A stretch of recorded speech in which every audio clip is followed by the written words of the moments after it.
Bonjour les amis, j'espère que vous allez bien, content de vous retrouver pour une nouvelle vidéo. Aujourd'hui on va parler des compétitions, mais pas des compétitions en général, de mes compétitions. Parce qu'il y en a certains qui me suivent depuis que quelques mois, ou même juste un an, ou un tout petit peu plus, et ne sont pas au courant que j'ai fait des compétitions. Et pourtant j'en ai fait un paquet, j'en ai fait un total de 10 compétitions, entre ma première qui s'est déroulée en juin 2011 et ma dernière qui s'est déroulée en octobre 2015. Donc ça fait 10 compétitions, c'est plutôt beaucoup, toutes dans la même catégorie, plus ou moins par les deux premières, mais ça je développerai juste après. Et aujourd'hui, non seulement je vais vous faire un compte rendu de toutes ces compétitions, mais aussi, et surtout, et c'est là où ça va être intéressant, je vais vous raconter comment je me suis préparé pour toutes ces compétitions, parce que vous allez voir qu'il y a des petites différences que j'ai jamais adoptées, en tout cas, il y a toujours eu des petites différences entre ces prépas-là, et ça va être intéressant de dresser un petit bilan en fonction de la forme que j'ai pu afficher sur scène. Ok, on perd pas plus de temps et on commence avec la première compétition qui s'est déroulée en juin 2011 à Miami dans la fédération Musclemania et dans la catégorie modèle. Je sais pas si ça existe encore cette catégorie, je crois que maintenant ils ont switché avec physique. Mais en tout cas à l'époque c'était une catégorie modèle, on avait des tout petits maillots de bain, je suis sûr que vous allez vous moquer, je vais vous mettre de toute façon les photos juste ici. Et cette compétition, il faut savoir que j'ai commencé la musculation en octobre 2006. Donc cette première compétition, je l'ai faite après 4 ans et demi, un peu plus de 4 ans et demi d'expérience en musculation. Et j'avais validé mon diplôme d'éducateur sportif en février 2011. Et donc j'ai fait cette première compétition quelques mois après avoir validé mon diplôme d'éducateur sportif. Mais c'est pas pour ça que je m'y connaissais en prépa de compète. J'ai tout fait tout seul et c'était une catastrophe. Et c'était une catastrophe parce que même après plus de 4 ans d'expérience à la salle, j'avais jamais vraiment fait de sèche de préparation pour une compétition. J'avais jamais vraiment vu mes abdominaux. Et là, j'avais décidé de tout mettre en œuvre pour essayer justement d'atteindre cette forme. Mais sauf que j'avais pas les connaissances nécessaires, ou plutôt l'expérience nécessaire dans ce genre de truc, donc j'ai un peu fait n'importe quoi. C'est-à-dire, tous les jours, pendant à peu près 2 mois, parce que je m'étais préparé 2 mois avant la compète, le truc ridicule déjà. Pendant 2 mois, cardio à jeun, tous les jours, pendant 45 minutes à 1h30. Imaginez, 45 minutes à 1h30. Parce qu'à l'époque, il faut savoir que je regardais ce que je voyais, je me renseignais sur internet sur les prépas de compète. Je voyais des compétiteurs qui faisaient du cardio 2 fois par jour à raison de 1 heure. Je me suis dit, attends, je vais faire la même chose. Donc, cardio tous les jours, entre 45 minutes et 1h30.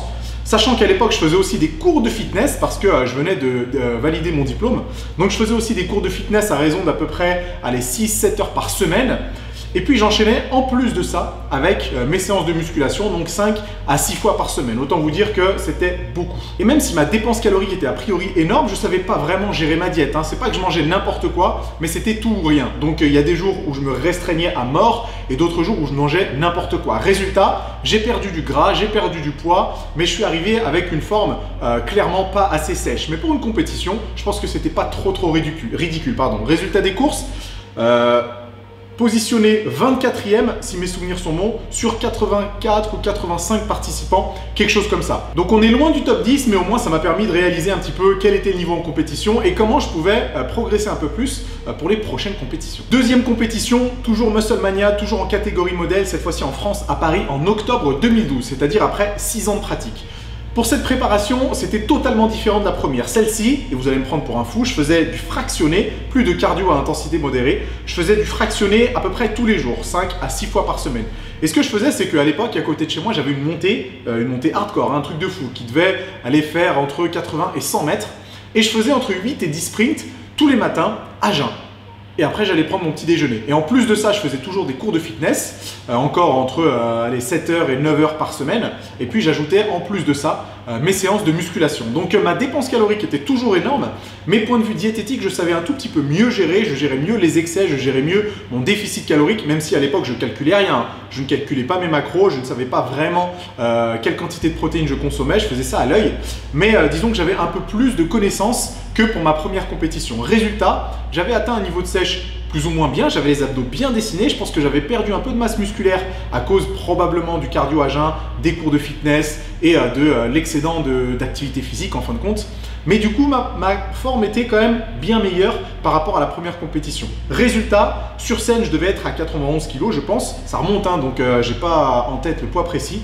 Et j'ai terminé 5e sur une vingtaine de participants. Ensuite, 3e et 4e compétition. Elles étaient à une semaine d'écart, je crois, ou 2 semaines d'intervalle. C'était la demi-finale des championnats de France et la finale des championnats de France IFBB. Cette fois-ci, j'ai changé de fédération et c'était en catégorie main physique, donc avec les board shorts. Ces compétitions se sont déroulées, si mes souvenirs souvenirs sont bons, fin avril 2013, et à cette époque je m'y connaissais beaucoup mieux. Je je pesais mes aliments, je contrôlais mes macros, même si la quantité de macros n'était pas forcément bien gérée, mais disons que je m'y connaissais mieux.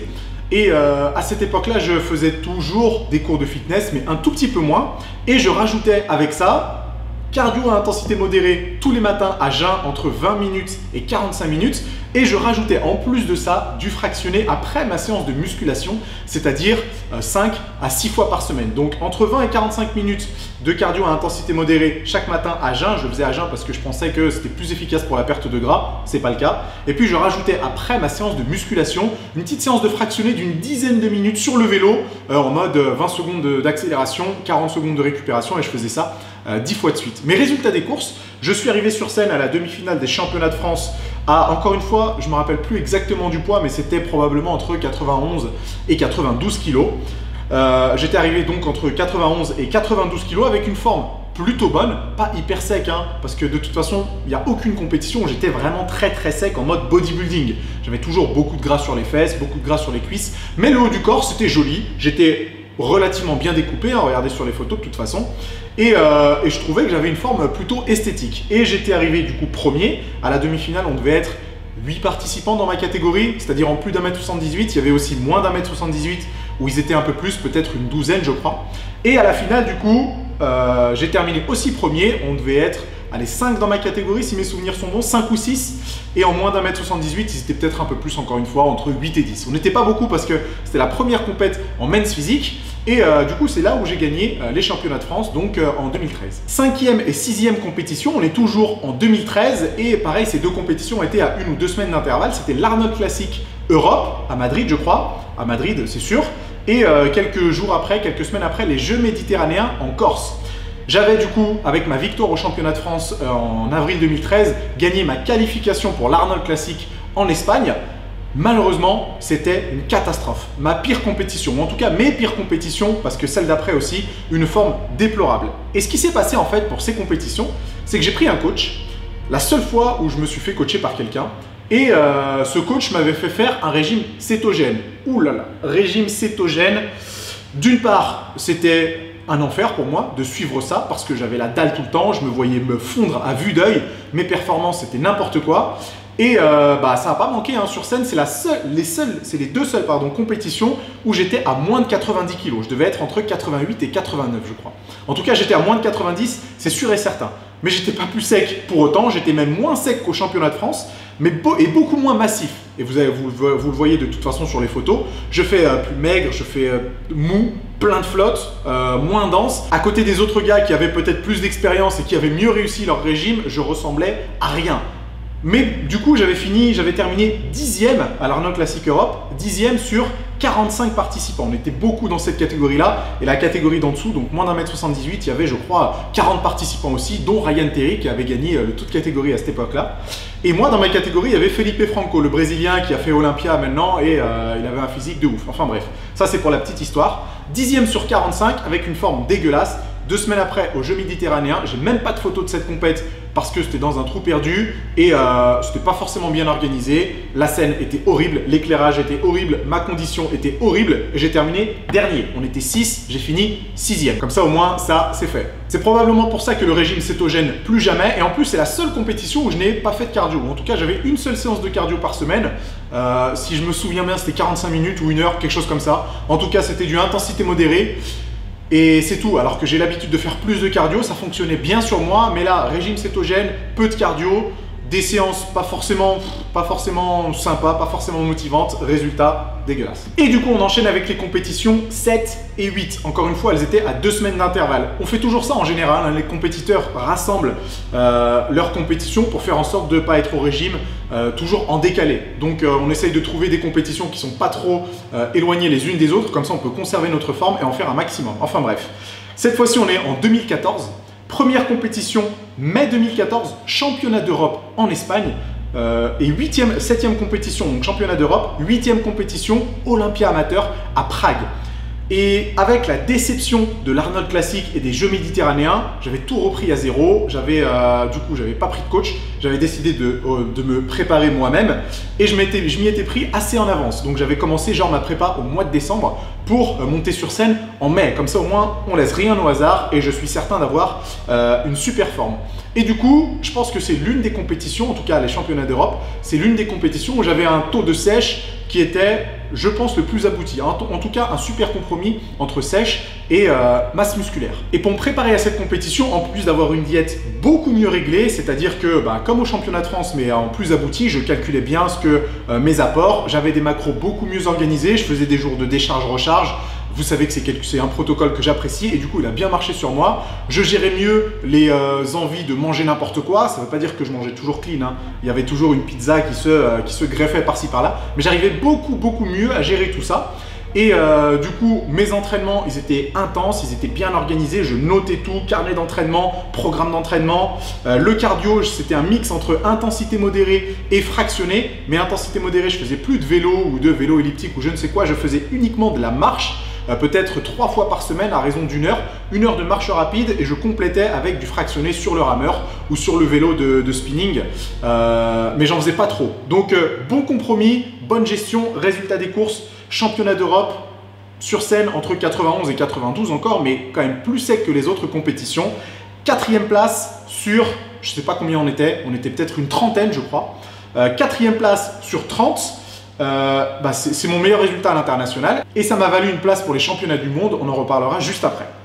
2 semaines après, il y avait l'Olympia amateur à Prague et pareil, bonne compétition, j'étais un tout petit peu plus lourd, peut-être 1 kg de plus parce que, bon, faut pas se mentir, hein, après les championnats d'Europe, j'ai mangé un peu de merde et je les avais pas forcément perdus, mais j'affichais toujours une forme, pas forcément très sèche, hein, mais relativement esthétique. Et en 2014, les men's physiques, ils n'étaient pas à 4% de masse grasse, hein, ils étaient un peu plus gras entre guillemets, et en tout cas, je me fondais bien dans les meilleurs du groupe. Et du coup, j'avais fini dans les 15 finalistes, parce qu'en compétition en général, s'il y a 40 participants, ils font un tri, ils en gardent 15, c'est les finalistes, et dans ces 15-là, ils font 3 call-outs, ce qu'on appelle des call-outs, donc des groupes de 5, un premier groupe de 5 qui sera le top 5, un deuxième groupe de 5 qui seront les places de 6 à 10, et un troisième groupe de 5 qui seront les places de 11 à 15. Donc j'avais terminé dans les 15 premiers, et résultat des cours, j'étais plutôt satisfait non seulement de ma préparation, mais du coup des résultats au championnat d'Europe et à l'Olympia amateur. 9e compétition, championnat du monde en octobre 2014 au Canada à Montréal. Excellente expérience, c'est peut-être la compétition la plus prestigieuse entre guillemets à laquelle j'ai participé parce que c'est celle qui rapprochait le plus de la carte pro, même si moi j'étais à des années-lumière de la carte pro. Disons que c'était la meilleure opportunité, mais malheureusement j'ai chié dans la colle, faut dire ce qui est, et je pense que c'était un peu j'étais saoulé en fait des compétitions, c'était la 9e, vous imaginez, 9e en un temps assez court, hein, en 3 ans à peu près. Et du coup, je pense que j'étais relativement saoulé et j'ai fait n'importe quoi. Je me suis préparé n'importe comment, j'ai pas fait de cardio, je suis arrivé sur scène gras, bon plutôt massif, hein, parce que disons que j'ai une structure et une carrure qui me permettaient de me démarquer un petit peu des autres physiques. Vous voyez sur les photos, je suis avec le gagnant toute catégorie juste à côté de moi. Donc, et vous voyez que niveau masse musculaire, il était pas plus musclé que moi, au contraire. Mais disons que niveau sèche, moi, j'avais pas d'abdos, j'avais pas la taille aussi fine. Et résultat, avant-dernier, eh oui, 14e sur 15 participants, n'importe quoi, gros échec total. Et ça m'a servi de leçon. Et jusqu'à aujourd'hui, je pense que si je m'étais bien préparé ou si je m'étais préparé comme pour les championnats d'Europe, à mon avis, j'aurais pu finir beaucoup mieux dans un top 5 ou même peut-être dans un top 3. Mais bon, on apprend de ses erreurs. Et du coup, c'est la seule compétition, c'est la compétition où j'étais le plus lourd sur scène. J'étais, je me rappelle, à 93 ou 94 kilos. Beaucoup trop lourd, beaucoup trop gras par rapport aux autres. Et ça n'a pas manqué, avant-dernière place. 10e et dernière compétition qui s'est déroulée en octobre 2015, c'était une nouvelle fois à l'Olympia amateur à Prague. Pourquoi j'avais décidé de refaire cette compétition que j'avais faite pour la première fois en octobre, au printemps 2014? C'est parce que c'était de loin la compétition la mieux organisée. Les athlètes on passait à l'heure où on nous avait dit de passer, ce qui est très rare sur des compétitions. Donc on pouvait bien gérer notre échauffement, on pouvait bien gérer ce qu'on mangeait. En tout cas, c'était génial. Et du coup, la deuxième fois où j'y ai participé, c'était exactement pareil. Super bien organisé, bonne ambiance, bon endroit. Ça m'a permis en plus de voyager un petit peu et du coup, c'était ma compétition préférée. Malheureusement, le résultat n'était pas au rendez-vous. Pourtant, ma préparation était plutôt bien gérée. Et vu que c'est la compétition la plus récente, je suis sûr que certains d'entre vous ont dû suivre ça. J'avais mon cardio, en général, intensité modérée, que je faisais n'importe quand dans la journée, quand j'avais un petit peu de temps. Donc, c'était de la marche rapide, à peu près 45 minutes, 2 à 3 fois par semaine. Et je rajoutais en plus de ça du fractionné, un peu de la même façon que ma préparation pour les championnats d'Europe. Et du coup, je suis arrivé sur scène avec une bonne forme, un bon compromis entre masse et définition. Encore une fois, j'étais pas le plus sec, j'ai jamais été le plus sec de toute façon en compétition. C'est même peut-être ça, c'est probablement ça qui m'a empêché de faire de meilleures places. Mais disons que personnellement, je me plaisais. Je regarde les photos, je me dis, c'est quand même un physique qui me convient, qui me correspond. Je suis fier de ce que j'ai accompli. Malheureusement, j'ai même pas été dans les 15 finalistes sur cette compétition à Olympia Amateur. J'ai été sorti dès le premier tour, mais bon. C'est le jeu. Et voilà, 10 compétitions, ça en fait quand même. Et à chaque fois qu'on me croise en expo ou même dehors, on me demande est-ce que je vais refaire des compétitions. Faut jamais dire jamais, mais honnêtement, c'est pas vraiment quelque chose qui me passionne. Je me vois pas refaire une compétition dans un avenir proche. Tout simplement parce que d'une, je me retrouve pas dans les critères men's physique d'aujourd'hui, parce que les gars sont clairement énormes. Ils mangent 5 ou voire même 10 kilos de muscles. Et de deux, j'arriverai jamais à leur taux de sèche. On sait très bien pourquoi. Et du coup, j'ai pas envie de paraître ridicule sur scène et j'ai pas envie de me mettre la misère à faire une diète pour essayer d'arriver assez sec et pour de toute façon ne pas être compétitif à côté de certains physiques surhumains. Donc je préfère m'entraîner tranquillement, sans objectif de compétition, mais quand même avec des objectifs de croissance musculaire et de réduction du taux de masse grasse, mais sans me dire je suis obligé de monter sur scène. Et pour ceux qui commencent la muscu ou qui commencent à avoir assez d'expérience et sont titillés par l'idée de faire de la compétition, pour moi c'était une excellente expérience. Si c'était à refaire, je le referais parce que ça m'a appris plein de choses sur la gestion de ma diète, sur la gestion de mon entraînement, sur la gestion du cardio, sur la gestion de mon mental lorsque je commence à avoir trop faim ou je suis fatigué, que j'ai pas envie de m'entraîner. Donc ça m'a appris beaucoup de choses. Donc si jamais vous êtes motivé à faire des compétitions, tentez le coup, essayez, mais dites-vous bien que c'est pas parce que vous faites de la musculation que vous êtes obligé de monter sur scène. C'est pas ce qui va vous donner plus de légitimité et c'est pas forcément ce qui va vous aider à continuer à apprécier la musculation. Commencez la musculation parce que vous aimez la musculation. Continuez la musculation parce que vous aimez la musculation. Si jamais vous voulez vous mettre un petit challenge et essayer une compétition, alors faites le test et voyez ce que vous pouvez en tirer. Et voilà, c'est tout pour aujourd'hui. Si vous avez des questions sur ces compétitions, posez-les en commentaire. J'essaierai d'y répondre. Si ça vous a plu, évidemment, vous mettez un pouce bleu, vous partagez la vidéo et nous on se retrouve très bientôt.